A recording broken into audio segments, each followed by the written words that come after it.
Well, it might.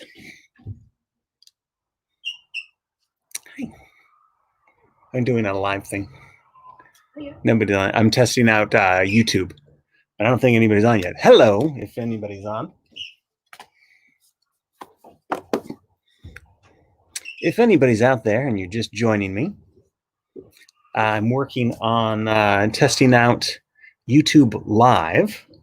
And so I thought I would record a relatively short video, unless there's a bunch of people that come on asking me questions. And then I'm going to go back and watch this and see if I can edit it and experiment with it. And right now we've got, it says that I got the little StreamYard logo. And anyway, I'm at my mom's place, and I don't know how long the light will last here, but you can kind of see that it's a very beautiful view. I'm on Camino Island, which, in my opinion, is not an island. Camino Island is really more of a peninsula. Technically, it's surrounded by water, but there's one part where when the tide goes out, there's a ditch that, and that ditch, the water in the ditch, that's what makes it an island. So, in my not so humble opinion, if you can hop over the ditch to get to the island, then it's not much of an island. And sometimes it's just, the ditch is just muddy and not filled with water. So Camino Island goes back and forth between being a peninsula and an island, depending on what time of day you visit. So if you have any questions and you want to leave a comment, you are free to do so. I'll take whatever questions you have. But as I was saying, I'm here at my mom's house, and my mom is a big supporter of all the creative projects that I've done over the years. And so I'm very thankful that she's always been so kind-hearted and supportive. And one of the ways she's supportive is that she has a shelf that has a bunch of my books and plays, and some of it's really old stuff. And so it's kind of fun to go through and look at what I've done over the years. So the first thing that ever got published was a short story that was in an anthology at a community college I went to, Irvine Community College, and it's called The Ear, Irvine Valley Community College. And so this story was a very strange story that is called Sacrament. And it's I got this card there. That's kind of cool. Bookmark. So it's called Sacrament, and it was a short story that involved a character named Wade, and that's my name, Wade. So I basically named a character after myself, but and it was about my father passing away. When I wrote this, my father was still alive, and I sensed back in 1994 that because of his smoking habit, that he was probably not long for this world. And unfortunately, those fears that I had and my family had, those proved to be correct, because my father passed away, I think, in 1999. So about 4 or 5 years after I wrote that story. So in some ways, that story was a way of me sort of grappling with those fears of losing my dad. But at the same time, it's a very quirky, weird, funny story. And my dad did read it, and I think that he liked it. I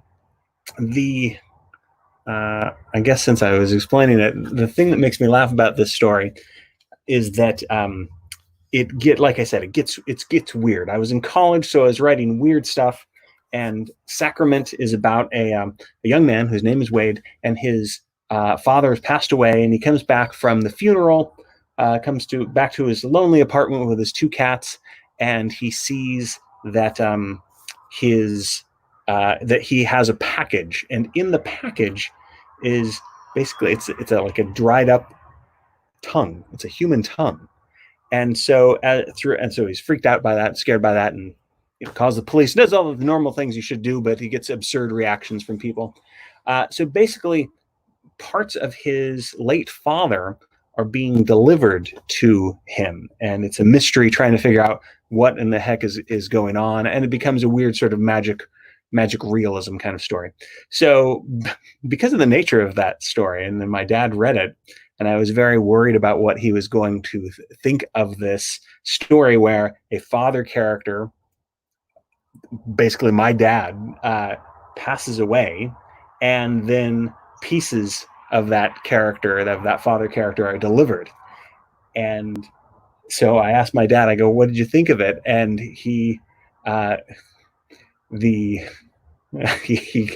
closed his eye like he'd lost an eye and spoke like he didn't have a tongue, and I think like hid 3 or 4 of his fingers and said, would you like a milkshake, in like a weird sort of tongueless voice. And my dad had a very strange sense of humor, like I did. So, well, different from my sense of humor, but he had a strange sense of humor as well. So anyway, that's an early project that I did called The Sacrament, from my first ever published thing. On my channel, I often talk about, I got other things here. On my channel, I often talk about how I am a published author, and I'm really happy and proud of being a published author. I write children's books, very different from Sacrament, 2 very different worlds. And so there's a Dinosaur on the 13th Floor is my most recent traditionally published book. It's illustrated by Kevin Hawkes. And I like publishing things traditionally when and if I can. However, I do have, from my mother's bookshelf, several success stories. Well, they're personal successes, maybe not huge financial windfall successes, but I have had fun with self-publishing. And so I thought, since I don't talk about those nearly as much, because frankly, I have a sense of pride for the traditionally published, and then when I self-publish something, I often think, even though this is not fair, that I just didn't do well enough as a writer. And so then when I take the route of self-publication, I do so kind of with my tail between my legs. And that's not a good way of thinking, perhaps, but I can't help it. And so the first thing that I self-published was this book. This is a novel that I published by myself with iUniverse.com. I don't know if they even still exist. I think that they became something else. Maybe they're Ingram Spark now. I don't know. But this was before the days of Amazon. So to self-publish this, I didn't have to pay too much money, but I did pay a little bit of money. I think I paid like $90. So this was when they had print on demand was just starting out. So before this, if you wanted to publish something, you had to buy 100 or 1,000 copies of something. And so this was just when the internet was getting going with self-publishing. So this is called Enjoy Your Show. And this is a self-published novel about my exploits. Well, it's not really me. It's a fictionalized version of myself and a fictionalized version of my friends. We all worked at a movie theater called the Grand Cinemas Alderwood, and that's basically this in a nutshell. In a lot of ways, this is an anthology. It's a lot of different short stories all tied together by recurring characters. The character that I put into the book that reflects me is named Stuart, and he kind of floats around from one chapter to the next, but is not always the main character in each of these sort of chapter-like stories. I had a lot of fun writing this, and I did get, so I wrote this when I was in college, at the end of my sort of academic journey. I took creative writing classes, and I kept writing stories, and then I started gluing them together, and I thought, like, I'm going to write a book. And so I did. I wrote this. I was very proud of it, and I sent it out to places kind of under the guise of literary fiction, even though it's kind of a quirky teen comedy, and I probably should have targeted as YA, but I had no idea what YA, what young adult books meant. And maybe it's too quirky. It's kind of PG-13 R rated. So although by today's standards of YA, maybe that's fun. But the not to ramble on too long, this book, I sent it out to a couple places, and there were two nibbles that so I had like the first time I ever got like positive feedback from editors is when I sent out Enjoy Your Show. And one of them was to an editor that was pretty well known in the industry at the time. This was, again, like late 90s, early 2000 is when I was sending this out. 2000 was the year I sent it out. And George Brazilier was the person that wrote back to me. He gave. I sent it stuff. I just sent it to as many places because I didn't know what I was doing. Sent it to as many places as possible. And George Brazilier said, "I'm going to see if there's any comments." Nope. So George Brazilier called me back and said, like, "Oh, I've read the first. You sent me the first half of the book, and now I'm wondering if if I can see the balance."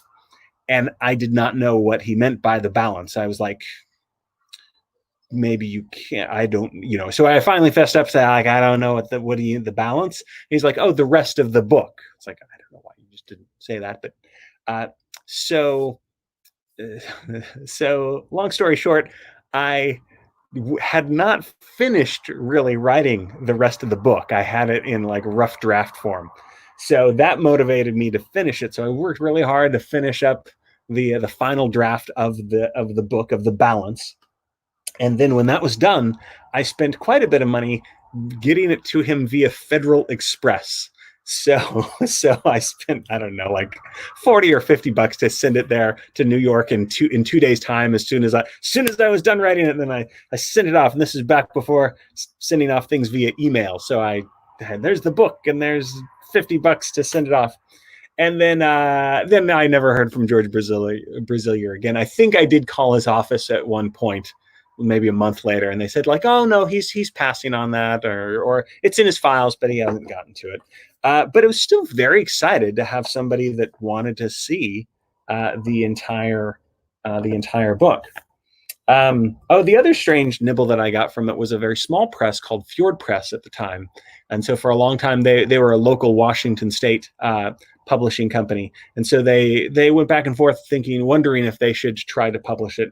And eventually they were thinking, like, well, maybe we'll publish it this is before Kindle, and there was something called Rocket Books, and they were thinking of publishing things on Rocket Books now, and then they never got around to getting back to me. Another self-publishing thing. Now, I have talked about this a lot because I do like this book. If you're just joining us, we're talking about self-publishing versus traditional publishing. Please ask any questions you like in the comments, and I think they will pop up, and I can show them to you and talk about them to you. So Camp Oh My Gosh, this was a really fun book to work on, and this is in a gray area because it's technically not self-published. It's with Skyrocket Press, but here's why I think of it as being self-published. Skyrocket Press was started by an author friend of mine, Larissa White Reyes, and she and I were talking, and she has written several books that have been traditionally published, but has a lot more books that she wanted to get out in the world, and there's nobody that was buying Larissa's books. So she and I were talking about how frustrating it is, and I was saying, like, what we should do, instead of having books that just kind of get, you self-publish it and you don't know what you're doing with the cover and stuff like that, we should, get authors together and do a better job of making small press kind of things, publishing things ourselves and supporting us. So, and that's all I did. I did nothing after that. I just came up with that idea. And Larissa was like, "You're right." And so then she started connecting with authors and editors and book lovers and artists and things like that. And she started Skyrocket Press, and she published some of her own books and then some of the books of her fellow writer friends. And I was lucky enough to be one of those people. I did pay money for the book to be edited and to have the cover and things like that. And Larissa was helping me through that process. And that was a very fun book, and I'm proud of it, even though it's technically self-published. I think it should have been traditionally published, but because Camp Oh My Gosh mixes so many genres, I couldn't find anybody that was interested in it, or I just didn't do a good enough job selling it to others. this is another self-publishing success story that I have. So, again, success in that I produce something that I'm proud of. And this is called Tomorrow's Wish. I have a lot of plays that are traditionally published, or at least they are published through companies that send out catalogs to high schools and community theaters and regional theaters. And so most of the money that I make with my writing over the years has been through the plays that I publish. And this was a play that I was very passionate about writing, and I wanted to. When I write for children or for teens, my plays are usually very silly comedy, almost a lot of parody type things. For example, I have a one-act play called The Actor Games, which is like an actor version, a thespian version of The Hunger Games.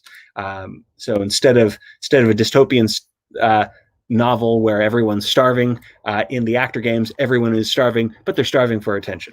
They want to be actors, and so they can only choose one actor. So I write very silly plays for the most part, but this play was a little bit more serious. It is magical and it has its funny, wacky moments, but it has, if you can see there, it has a few long monologues by the teen actresses, the teen characters. And when I sent it off to the typical publishing companies, the three that I've worked with in the past, they all read it and said, "Oh, we really like this play, but we're not interested in publishing it." And there were a couple reasons. The first time when my first draft, I made all the sets very complex. I made it like it's a 2-story house, and so you got rooms up on top and things like that. And that was probably silly to do because nobody wants to build expensive sets when you're doing, a junior high or high school production. But it was mainly, I think, because of some of the sensitive issues that are talked about in that book. And the main character is, there's nothing specified, but it's a character that has special needs. And so it's really up to the interpretation of the director and the actors as to what's going on with that main character. But I think that some of the editors were worried that people would laugh at the character of Juniper instead of sort of be laughing with her and being on her side. And so I went back and forth. I edited a lot, and still publishers just said no on it. So I published it myself, and this is actually the most successful financially, and I think personally, this is the most successful project that I've worked on, in which I've self-published.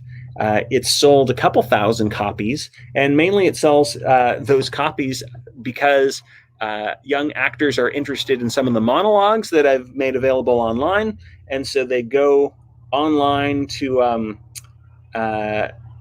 find the play, and then some of them actually buy the play. So that's kind of cool. And what do I have? The last one is the weirdest thing that I've ever published. And my mom might have the only existing copy, because I don't have a copy. And I wrote this back when MySpace was a thing. Back in the mid-2000s, MySpace was the popular, like all the teenagers are on there, and college students were on there as well. I was probably too old to be on MySpace at the time, but I was on there anyway, and I had an account called President Me, in which I pretended to be George W. Bush. And so it was a satirical kind of thing. And this is before I'd seen anything like the Daily Shows, like Stephen Colbert on the Daily Show, who does this type of satire much better than I could. But so this was it was political satire, and it was very silly. And I used a lot of different characters that I put on MySpace as well. You can see Saddam Hussein is there. And there's Tom is on there, if you remember Tom from MySpace. So it had a lot of silliness in it and different graphic designs. And I basically had a MySpace blog, and then I took all of my favorite sort of rants and dialogue and weird interactions between father and son, George W. Bush Sr. and Jr. And I turned out, so now it's of course horribly dated. It's 2006 humor. But when I look through it from time to time, I think it's like, there's pretty funny. And I did have like a slight but interesting following when MySpace was a thing. People followed the blog and interacted with it. and that was pretty fun. And I kind of miss that because I do still keep a blog now, and not very many people read it. And when they do, they're just reading it for information, and there's not the same interaction that there was on MySpace. And I don't even think Facebook has the kind of interaction that in MySpace, just random strangers would strike up conversations. And so you can find that on Reddit, I guess, but Facebook, it doesn't fill that empty gap that I miss from MySpace. So anyway, so those are my self-publishing trials and tribulations, and I'm going to end this broadcast now, and then I'm going to see if I can edit it later. So thank you for watching if you watched this far, and I'll talk to you later. Bye.